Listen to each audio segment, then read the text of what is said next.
Assalamualaikum, hai, bertemu kembali dengan saya, Wanti Anggraini.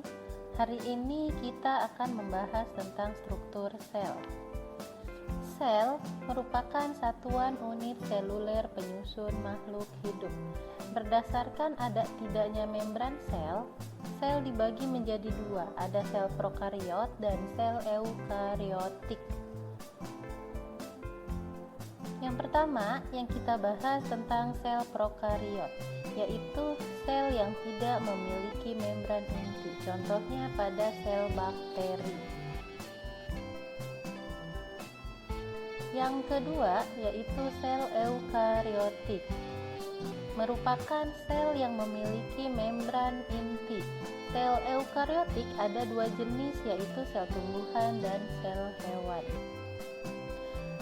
Pada sel tumbuhan dan sel hewan terdapat beberapa organel sel, yaitu membran sel, inti sel, ribosom, badan Golgi, lisosom, RE, mitokondria, vakuola, dinding sel, dan sitoplasma. Ada beberapa perbedaan antara sel hewan dan sel tumbuhan. Yang pertama, sel hewan lebih kecil dibandingkan dengan sel tumbuhan. Yang kedua, sel hewan memiliki bentuk tidak tetap, sedangkan sel tumbuhan tetap. Yang ketiga, sel tumbuhan memiliki dinding sel yang kokoh dan plastida untuk proses fotosintesis, sedangkan sel hewan tidak.